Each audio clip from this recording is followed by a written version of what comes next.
American president Donald ട്രംപിന്റെ രാഷ്ട്രീയ ജീവിതത്തിൽ വലിയ പ്രതിസന്ധി ഉണ്ടാക്കിയ സംഭവങ്ങളായിരുന്നു അദ്ദേഹത്തിനെതിരെ മുൻ സ്പെഷ്യൽ കൗൺസിൽ ജാക്ക് സ്മിത്ത് ഉയർത്തിയ രണ്ട് പരാതികൾ. 2020 തെരഞ്ഞെടുപ്പ് അട്ടിമറിക്കാൻ ശ്രമിച്ചു എന്നായിരുന്നു ഒരു പരാതിയെങ്കിൽ മറ്റൊന്ന് രഹസ്യരേഖകൾ കൈകാര്യം ചെയ്തതിൽ അദ്ദേഹത്തിന് വീഴ്ച സംഭവിച്ചു എന്നതായിരുന്നു. എന്നാൽ ട്രംപ് വീണ്ടും പ്രസിഡന്റായി അധികാരമേറ്റതിന് പിന്നാലെ ജാക്ക് സ്മിത്ത് തന്റെ സ്പെഷ്യൽ കൗൺസിൽ പദവി രാജിവെച്ചിരുന്നു. ട്രംപിനെതിരെയുള്ള കേസുകൾ അവസാനിപ്പിക്കാൻ നീതിന്യായ വകുപ്പ് തീരുമാനിച്ച സാഹചര്യത്തിലായിരുന്നു ഇത്. പദവി ഒഴിഞ്ഞതിന് പിന്നാലെ തന്റെ അന്വേഷണ റിപ്പോർട്ടുകളെക്കുറിച്ചും തീരുമാനങ്ങളെക്കുറിച്ചും ഇപ്പോൾ US കോൺഗ്രസിന് മുന്നിൽ വിശദീകരണം നൽകിയിരിക്കുകയാണ് സ്മിത്ത്. കേസുകളെക്കുറിച്ചും തന്റെ അന്വേഷണത്തെക്കുറിച്ചും കേസിലെ സുപ്രീം കോടതിയുടെ ഇടപെടലുകളെക്കുറിച്ചും പ്രധാനപ്പെട്ട ചില വെളിപ്പെടുത്തലുകളാണ് ജാക്ക് സ്മിത്ത് കോൺഗ്രസിന് മുന്നിൽ നടത്തിയിട്ടുള്ളത്. ഈ വെളിപ്പെടുത്തലുകളുടെ വിശദാംശങ്ങൾ പരിശോധിക്കാം. സ്വാഗതം ഇൻഡെപ്തിലേക്ക്.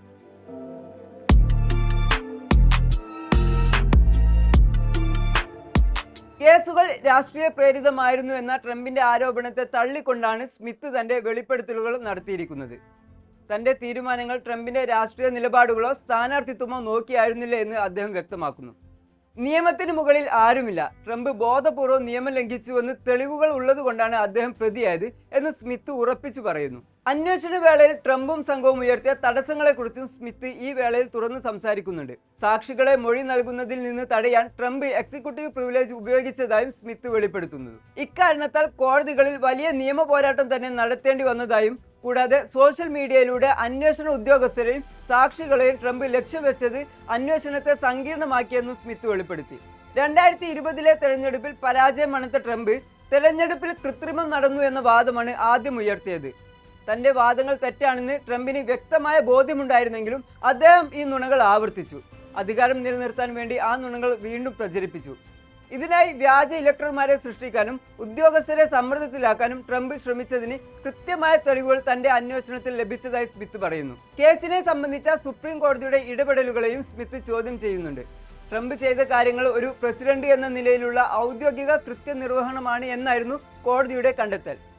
പ്രസിഡന്റ് എന്ന നിലയിൽ ചെയ്യുന്ന ഔദ്യോഗിക കൃത്യങ്ങൾക്ക് ക്രിമിനൽ നടപടികളിൽ നിന്ന് പൂർണ്ണമായ പരിരക്ഷ ഉണ്ടെന്നും കോടതി വിധിച്ചു.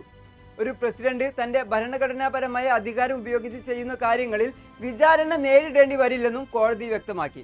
എന്നാൽ ട്രംപ് ചെയ്ത കാര്യങ്ങൾ പ്രസിഡന്റ് എന്ന നിലയിലുള്ള ഔദ്യോഗിക കൃത്യനിർവഹണത്തിന്റെ ഭാഗമായിരുന്നില്ല എന്നാണ് സ്മിത്ത് പറഞ്ഞത്.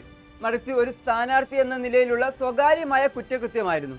ജനുവരി 6 കലാപ സമയത്ത് ട്രംപ് വൈറ്റ് ഹൗസിൽ ഇരുന്ന് TV കാണുകയും ട്വീറ്റുകൾ പങ്കുവെക്കുകയും ചെയ്തത് ഇതിന് ഉദാഹരണമായി സ്മിത്ത് ചൂണ്ടിക്കാട്ടുന്നു. രഹസ്യരേഖകൾ കൈകാര്യം ചെയ്ത രീതിയിലെ അസ്വാഭാവികത ചൂണ്ടിക്കാട്ടിയായിരുന്നു ട്രംപിനെതിരെയുള്ള സ്മിത്തിന്റെ രണ്ടാമത്തെ കേസ്. ഫ്ലോറിഡയിലെ മാർ-a-ലാഗോയിൽ നിന്ന് കണ്ടെടുത്ത ചില രഹസ്യരേഖകളെ കുറിച്ചായിരുന്നു ഇത്. പ്രസിഡന്റ് സ്ഥാനം ഒഴിഞ്ഞ ശേഷം അതീവ രഹസ്യ സ്വഭാവമുള്ള ഫയലുകൾ ട്രംപ് കടത്തിക്കൊണ്ടുപോയി എന്നായിരുന്നു ഈ കേസിന് ആസ്പദമായ സംഭവം. ഇത് ദേശീയ സുരക്ഷയെ ബാധിക്കുന്ന കാര്യമാണെന്നാണ് സ്മിത്ത് പറയുന്നത്. ഇത് വെറുമൊരു അശ്രദ്ധയല്ല, മറിച്ച് നിയമം ബോധപൂർവ്വം ലംഘിച്ചതാണെന്നും ഇതിനെതിരെ നടപടി എടുക്കാതിരിക്കുന്നത് തന്റെ ജോലിയോടുള്ള വഞ്ചനയാകുമെന്നും അദ്ദേഹം പറഞ്ഞു. തനിക്കെതിരെ ട്രംപ് ഉയർത്തുന്ന ഭീഷണികളെക്കുറിച്ചും സ്മിത്ത് കോൺഗ്രസിന് മുന്നിൽ നടത്തിയ വെളിപ്പെടുത്തലുകളിൽ തുറന്നു പറയുന്നുണ്ട്. സ്മിത്തിനെ വിചാരണ ചെയ്യണമെന്ന് ട്രംപ് പരസ്യമായി ആവശ്യപ്പെടുമ്പോഴും താൻ എടുത്ത തീരുമാനങ്ങളിൽ ഉറച്ചു നിൽക്കുന്നു എന്നാണ് അദ്ദേഹം വ്യക്തമാക്കുന്നത്. ഭീഷണികൾക്ക് മുമ്പിൽ തലകുനിക്കില്ലെന്നും നിയമവ്യവസ്ഥയുടെ അന്തസ്സ് ഉയർത്തിപ്പിടിക്കുകയാണ് തന്റെ ലക്ഷ്യമെന്നുമാണ് US കോൺഗ്രസിന് മുമ്പാകെ നൽകിയ മൊഴി അവസാനിപ്പിച്ചുകൊണ്ട് സ്മിത്ത് പറഞ്ഞത്. 2026 ജനുവരി 22 സ്മിത്ത് കോൺഗ്രസിന് മുന്നിൽ മൊഴി നൽകിയിരിക്കുന്നത്. തന്റെ അന്വേഷണ റിപ്പോർട്ടിലെ പരസ്യപ്പെടുത്താത്ത രേഖകളാണ് അദ്ദേഹം ഇപ്പോൾ പുറത്തുവിട്ടിട്ടുള്ളത്. ട്രംപിന്റെ പല പ്രവൃത്തികളും ഔദ്യോഗികമായിരുന്നില്ലെന്നും മറിച്ച് സ്വകാര്യ കുറ്റകൃത്യങ്ങൾ ആയിരുന്നെന്നും തെളിയിക്കുന്ന ഡിജിറ്റൽ തെളിവുകളും അദ്ദേഹം സഭയ്ക്ക് മുന്നിൽ വെച്ചിട്ടുണ്ട്. ഇത് US രാഷ്ട്രീയത്തിൽ വലിയ സംവാദങ്ങൾക്ക് വഴി തുറന്നിരിക്കുകയാണ്. നിലവിൽ ജാക്ക് സ്മിത്ത് പദവികളൊന്നുമില്ലാത്ത ഒരു സ്വകാര്യ വ്യക്തിയാണ്. US കോൺഗ്രസിന് നൽകിയ മൊഴിയിലൂടെ സമൂഹത്തിന് മുന്നിൽ തന്റെ നിലപാടുകൾ വ്യക്തമാക്കിയിട്ടുമുണ്ട് അദ്ദേഹം. ഇതെല്ലാം സമൂഹത്തിന് മുന്നിൽ ട്രംപിന്റെ ഇമേജിന് വലിയ ഇടിവുണ്ടാക്കിയിട്ടുണ്ട്. അതിനാൽ തന്നെ റിപ്പബ്ലിക്കൻ നിയന്ത്രണത്തിലുള്ള കോൺഗ്രസ് കമ്മിറ്റികൾ അദ്ദേഹത്തെ തുടർന്നും ചോദ്യം ചെയ്യാൻ വിളിച്ചു വരുത്തിയേക്കുമെന്നാണ് കരുതുന്നത്.